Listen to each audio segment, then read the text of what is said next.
Olá, minhas amigas e meus amigos da resistência pela democracia, pelo bem-estar social, contra as imbecilidades e contra o nazifascismo. Alegrias, alegrias, apesar de toda a tragédia que estamos vivendo, apesar deste asno que nos governa, muitas alegrias. Estamos juntos, estamos na luta. Quem deve estar alegre, embora é tristeza para nós, é o Procurador-Geral da República, Augusto Aras, que foi nomeado para mais 2 anos de mandato.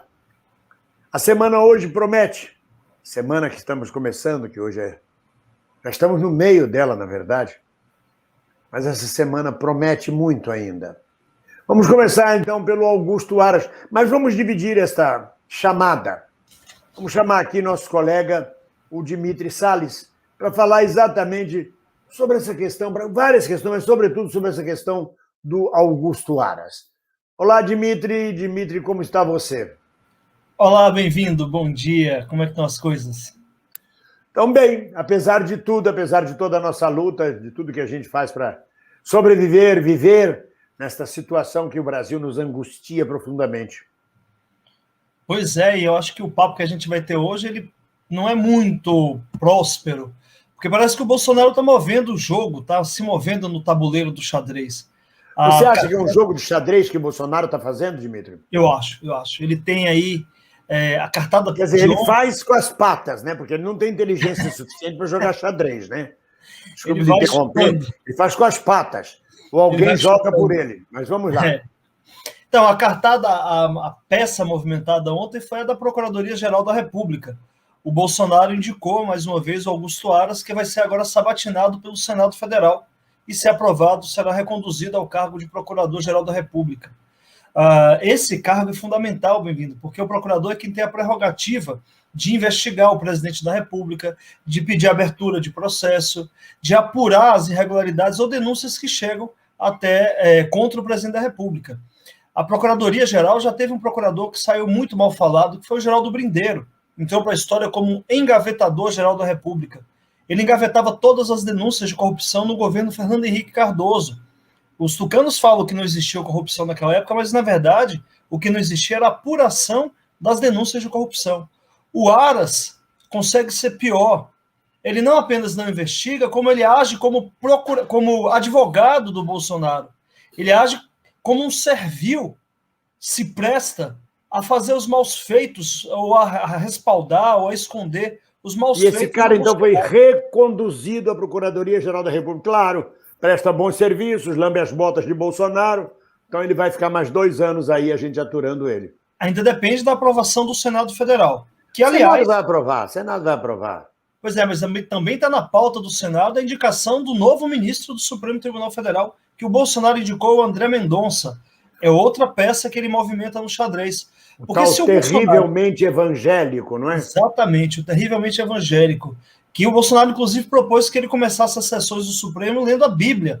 Ou seja, Estado laico já não existe mais no Brasil. O André Mendonça sacou que isso pode ser um problema para ele e já começou a dizer que não. O livro principal do Supremo é a Constituição. Disso todos sabemos. O que a gente precisa saber é qual é o grau de comprometimento do André Mendonça junto ao Bolsonaro no Supremo. Pra você ter uma ideia, qualquer assunto que possa causar um mal-estar para o Bolsonaro, o André Mendonça pedir vistas e sentar no processo, ninguém obriga ele a devolver o processo. Pode passar 1 ano, 2 anos sentado em cima do processo. Exatamente. Então, o Bolsonaro também movimentou bem, nesse xadrez político, a peça do Supremo Tribunal Federal. Ele repassou para o Senado decidir, mas me parece que o Senado vai respaldar as 2 indicações do Bolsonaro. Você acha que o Senado pode respaldar André Mendonça, é? Acho que o Aras tem mais chance do que o André Mendonça, mas no final das contas, eu não acredito que o Senado vá rejeitar, não. É porque só existe, acho, um caso em toda a história do Brasil que o Senado rejeitou a indicação do ministro do Supremo, não foi? Acho que existe mais de 1, 2 ou 3, não mais que isso. Na República Nova, na chamada Nova República de 88 para cá, nenhum indicado, seja pelo Sarney, Fernando Henrique, Fernando Collor, Itamar, Fernando Henrique, Lula, Dilma, nenhum indicado, Temer e mesmo Bolsonaro, nenhum indicado foi rejeitado. Nenhum. Vamos ver. A coisa é feia. E aí quem vota, esse André Mendonça, ele é aprovado como ministro do Supremo depois de uma sabatina. Aonde? Isso. Primeiro, ele vai ser sabatinado na Comissão de Constituição, Justiça e Cidadania do Senado. Todos os senadores podem fazer perguntas para ele, independente de ser da comissão ou não.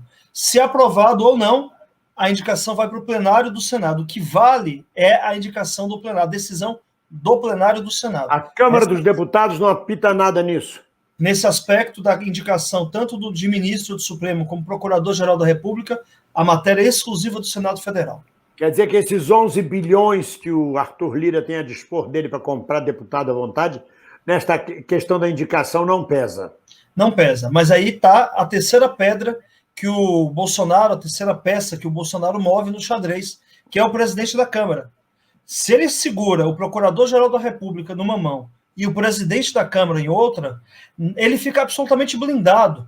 O Bolsonaro se blinda. Se ele não tem nenhum receio de pedido de abertura de impeachment ser instaurado, se ele não tem nenhum receio de nenhum crime, nenhuma denúncia ser investigada, Bolsonaro vai correndo, vai voando em berço, em céu de brigadeiro.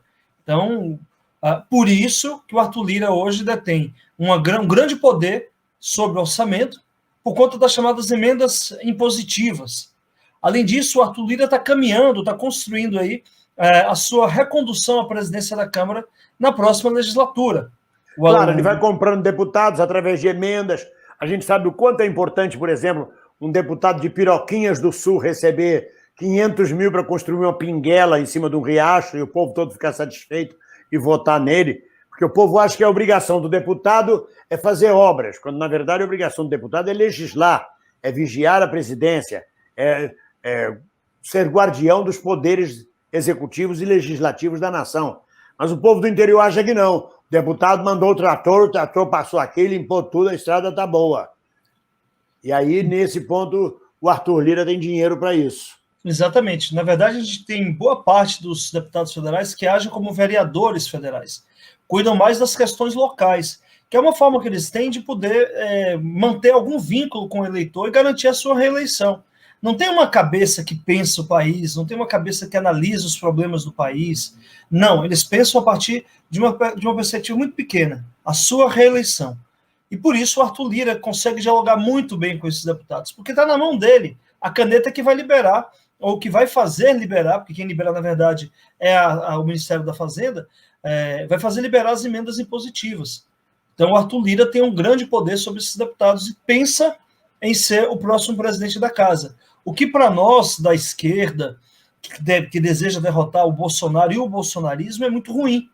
É muito ruim. É nessa perspectiva que a gente precisa reforçar muito todo o trabalho para que a gente consiga eleger uma bancada progressista para recuperar o Brasil e a democracia brasileira. Eu hoje estava assistindo um filme, me distraindo, um filme norte-americano, e o camarada disse assim, sabe qual é a primeira ação, a primeira tarefa de quando a gente se elege deputado? Não. Pensar na reeleição. Exatamente. Mal se elege deputado, já está pensando na reeleição. Exatamente. Isso é a forma como a maioria dos políticos tocam os seus mandatos. Agora, Dmitry, você falou em 3 peças nesse xadrez. Tem mais peça? Tem cavalo, tem torre, tem peão? Tem. Aí entra a questão do voto impresso. Bolsonaro já anunciou que não vai ser candidato se não tiver voto impresso. Essa história de voto impresso é um cavalo de Troia. Né? Ele vai jogar isso para poder tentar melar as eleições. O que tem por trás disso? Primeiro, ele fala que houve fraude, que ele conseguiria provar que a Oécio ganhou da Dilma em 2014, mas ele não apresenta nada. Ele vai criando... Vai apresentar um hacker como prova. Pois é, mas aí é que tá, né? Nas urnas eletrônicas, hacker não chega, porque a urna eletrônica não tem vinculação com a internet, ela não está ligada a dispositivo de internet. Tecnicamente, é impossível você hackear a urna eletrônica. Isso, vários estudos já provaram. Ou seja, a imbecilidade do Bolsonaro continua falando bobagens e achando que pode colar, que pode se desculpar, né? Pois é, só que essa imbecilidade tem uma razão de ser, porque ele vai ter o argumento para justificar a derrota, eu espero que ele seja derrotado, esperamos, a derrota em 2022. Ele vai dizer que a urna foi fraudada. Antes disso, ele vai tentar passar uma emenda constitucional para poder garantir que o voto volte a ser impresso. Se ele passa essa emenda e alguém questiona no Supremo, O debate sai do Congresso e vai para o Supremo Tribunal Federal, onde vai estar lá sentado o novo ministro, André Mendonça, pronto para receber esse processo, pedir vistas e deixar a eleição acontecer com voto impresso. Essa é uma primeira coisa, dentro dessa jogada política que o Bolsonaro está fazendo. Peraí, quando ele pede vistas, o pedido de voto impresso, então, voga? Não fica suspenso? Se ele pede vistas, não fica suspenso. A não ser que, aí em tese, poderia pedir uma liminar para suspender o efeito, mas neste caso eu entendo que não cabe.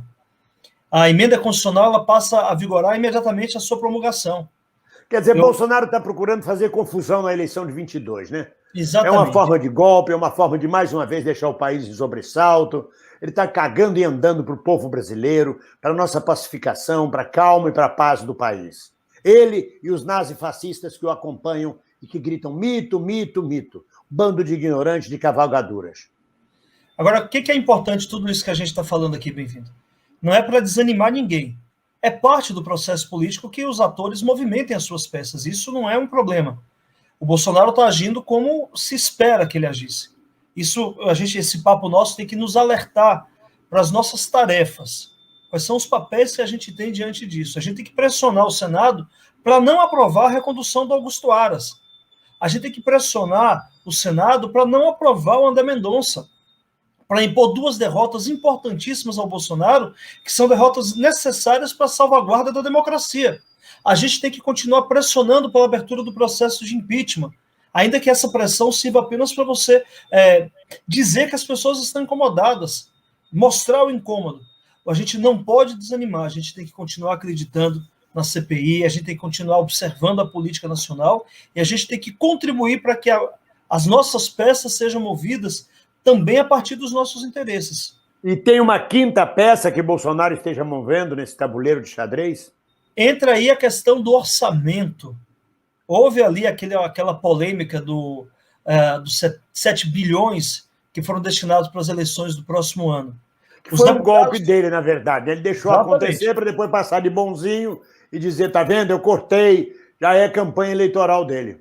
Já é campanha. Aí ele vai ter o seguinte, você tem dois cenários. Primeiro que os deputados do PSL, os parlamentares, incluindo o Eduardo Bolsonaro, o Flávio, que não está no PSL, mas é ligado, eles votaram a favor desse valor de 7 bilhões para o fundo eleitoral. E depois ficaram fazendo proselitismo, dizendo, não, a gente não sabia, eu errei o voto. É impressionante, o Flávio tem essa mania de errar na hora de votar, não é a primeira vez, não. Como isso gerou uma repercussão na sociedade, o Bolsonaro vai vetar a proposta para dizer o seguinte, olha, eu sou contra, eu vetei. E vai remeter para o Congresso novamente. E talvez o Congresso mantenha ou derrube o veto. Se derrubar, toda a classe política se beneficiará desses 7 bilhões. Se não derrubar, o Bolsonaro ainda assim sai como o cara que garantiu a austeridade fiscal, que não repassou recurso a mais para as eleições. Ele faz com isso uma jogada de marketing eleitoral. Bolsonaro vai estar em plena campanha eleitoral. Hoje é quarta-feira, Bolsonaro está jogando um xadrez político, movendo peças, e até o final da semana a gente vai ver como isso vai caminhar. É isso, Dmitry? Exatamente, mas eu acho que isso ainda vai demorar um pouquinho mais. A gente vai ter que esperar o Congresso voltar do seu recesso, que é o momento em que as indicações do Augusto Aras e do André Mendonça serão submetidas à análise do Senado. E é também o momento que volta às atividades da CPI, Perfeito, Dmitry. Eu acho que foi um papo legal. Foi bom estar contigo aqui. A gente está junto, sempre junto. Muito obrigado. Um abraço para você e abraço para todos os amigos que assistiram esse vídeo. Um grande abraço para todos. Abraço. Tchau, até a próxima.